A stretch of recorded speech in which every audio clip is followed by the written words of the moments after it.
how did Board of Cricket Control in India break England's monopoly and bring the 1987 World Cup home? TV rights, sponsorship, and Asian unity. What game changing moves did BCCI pull off in the bidding process? 1983 में passes ना मिलने के बाद किस master stroke ने India को world cup host करने का मौका दिया?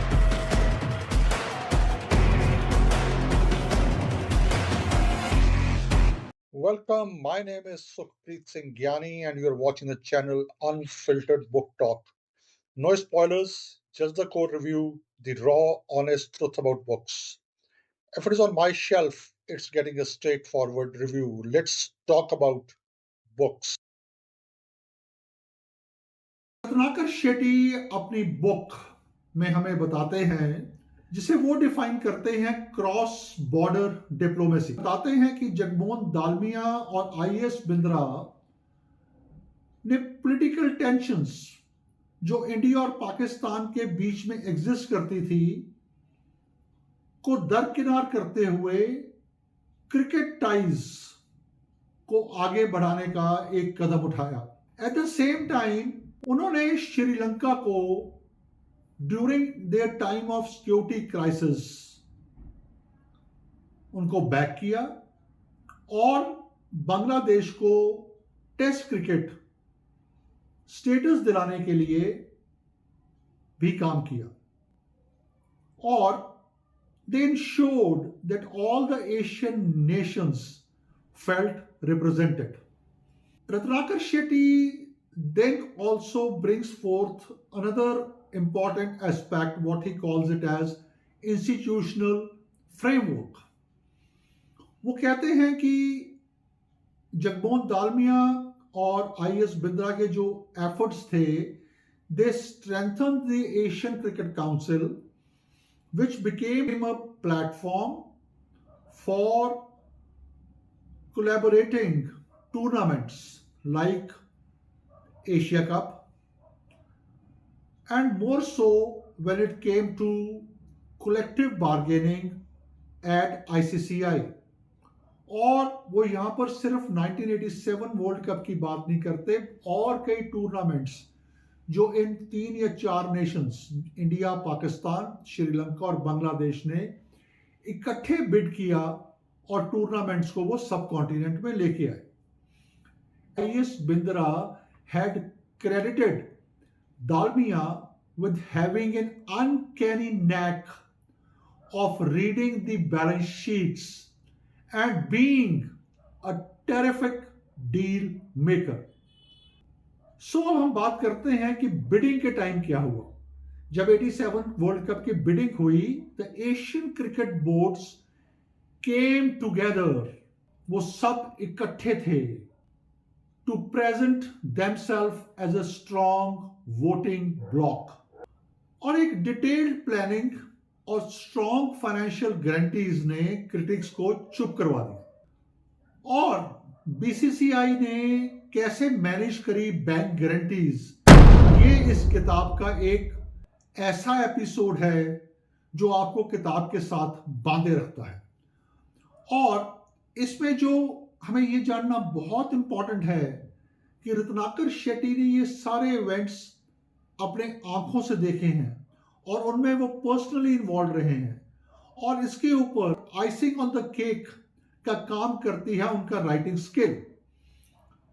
सो यहां पर इनसाइड इंफॉर्मेशन जो रत्नाकर शेट्टी हमें देते हैं, he says BCCI managed the bank guarantees for the 1987 World Cup through a combination of government support for foreign exchange. वो हमें बताते हैं कि इनिशियली इस वर्ल्ड कप को होस्ट करने के लिए कोई स्पॉन्सर्स भी आगे नहीं आ रहे थे, बिकॉज बीसीसीआई के पास इतना फाइनेंशियल मसल नहीं था। So he tells us that after initial difficulties in finding a sponsor who could provide the foreign currency, उस समय के जो प्रेसिडेंट थे बीसीसीआई के, NKP साल्वे, ने अपने पॉलिटिकल कनेक्शंस को लीवरेज करना शुरू किया. Since he was also a minister in Rajiv Gandhi's government, prime minister Rajiv Gandhi की गवर्नमेंट ने डिसाइड किया that they are going to take a risk, और वो रिस्क था to release the necessary foreign exchange from the government's reserve which provided a essential lifeline to BCCI, and it allowed the BCCI to meet the initial requirement for the guarantee. Now, with the foreign exchange issue addressed, the focus shifted to finding a domestic sponsor. So, Reliance agreed to become the title sponsor for a total financial commitment that reached around rupees 6 crores. और रिलायंस ने ऐसा BCCI से क्या मांगा इस 1987 world cup को host करने के लिए? I am sure you must be interested in knowing that also. So stay tuned with us till the end of this episode. और ये 6 करोड़ की जो स्पॉन्सरशिप थी was far more than the amount needed for the team guarantees.